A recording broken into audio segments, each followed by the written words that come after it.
So the Steam Summer Sale has been going on for a little bit, so I took that as an opportunity to go ahead and run through some Half-Life Alyx, which I totally recommend if you're considering. But if you want to play the story from the very beginning, Half-Life 1, and you don't mind it being a little more janky than Half-Life Alyx, then we can go ahead and jump into Black Mesa VR, which is exactly what this is about. Good morning, Dr. Freeman.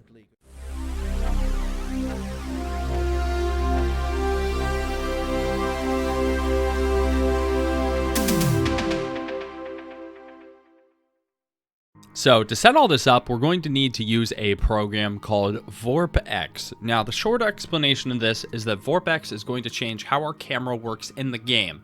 Now, it can't really do much about our controls though, just because that would be like a massive rewrite with the game specifically.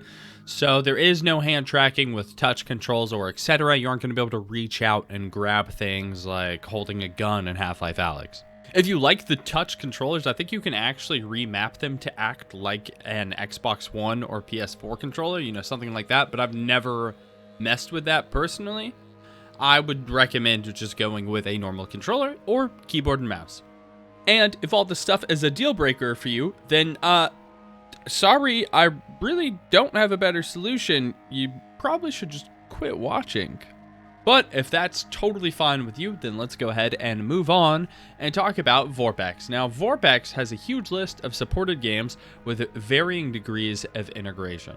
This thing is not just for Black Mesa, and because of that, this is like a paid program. This is $40. That's reflected in the price.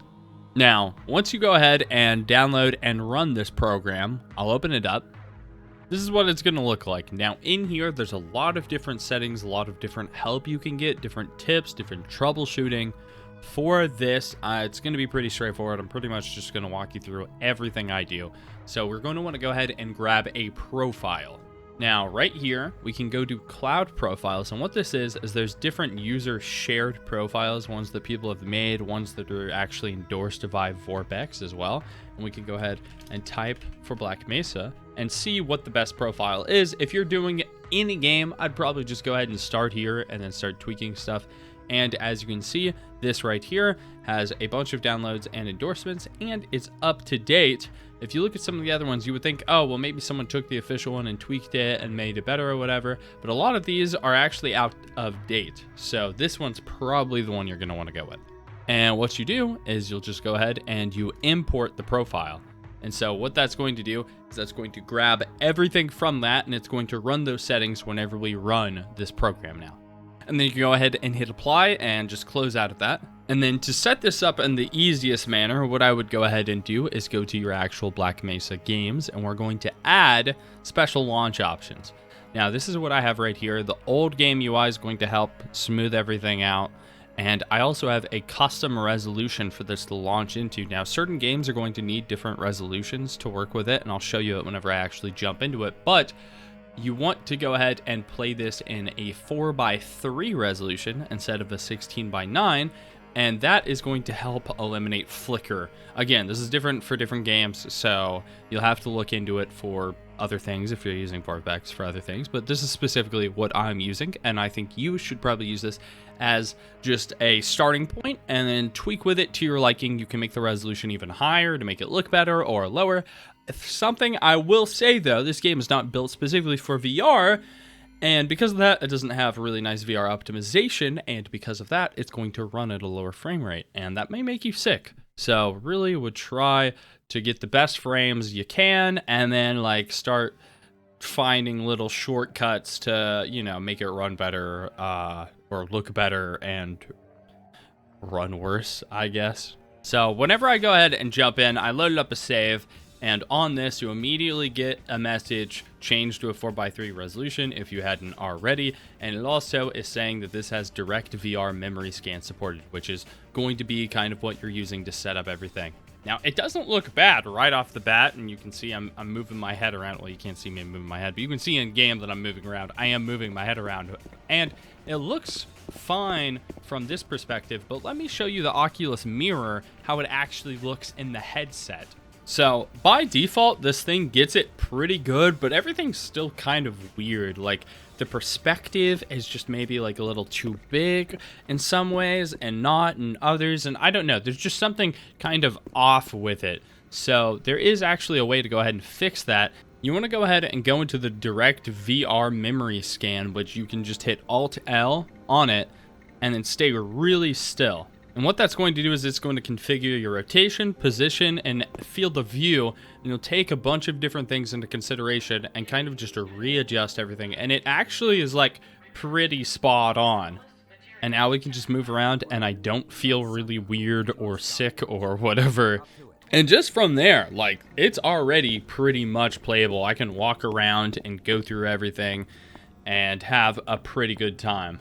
Now, if you did want to go ahead and swap the resolution to 4:3, which I would recommend because it eliminates some flickering, you are going to be brought into it, and it, again, looks kind of fine. But then if we swap over, you can see that because we changed all this stuff, we are actually going to want to go ahead and do the direct VR memory scan yet again, and that'll smooth some things out. So here we are in game. I went ahead and I recalculated everything so that it would run fine. Really the only issue is, as you can see, positional direct VR can cause weapon flicker, which really the only thing you can do to fix this, in my experience, what I've seen anyway, is to go through and just try to make sure that, for one, you aren't recording whenever you're doing it. For two, try windowed mode. I heard that helps a little bit. If you want to throw the game into windowed mode, you don't have to bother around with getting some of the flicker. And just, there's some little tweaks you can look up to do. Honestly, it doesn't happen that often whenever I was playing through it.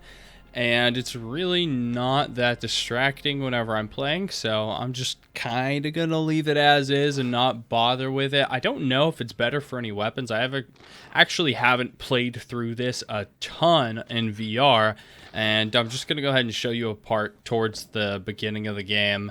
Because, hey, if you've made it this far without spoiling the game for yourself, I'm going to go ahead and, let you actually play through the game blind and enjoy that. So you won't have to worry about that. I'm not really going to show off too much right here. I keep trying to just kill them with the prop, but I'm going to go ahead and not do that.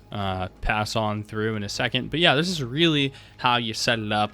All those settings will allow you to play through. I do want to go ahead and say that you are watching this in my perspective, but it's not through the headset. This is actually fairly disorienting. I don't know if you've played any other games that use free movement instead of teleporting, but if you have an Oculus and you have access to any of those games or can do any of those for free, like just test out a little, like, I don't know, get the Minecraft mod for VR where you have free movement, I would absolutely recommend trying that for like 10 or 20 minutes and seeing how that makes you feel, because this game, I'm not super prone to motion sickness, but this game does make me feel a little not good after I play it for a little bit. So I definitely would look into that if I was you. Like, you may just not really have a good time playing through this. Not because seeing in VR is cool or isn't cool or whatever.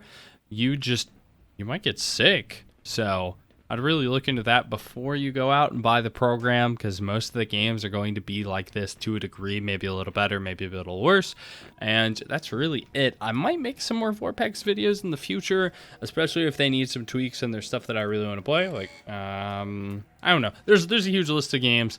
Maybe I'll play some, maybe I won't. I don't know. But that's really it. I hope this video helped you out.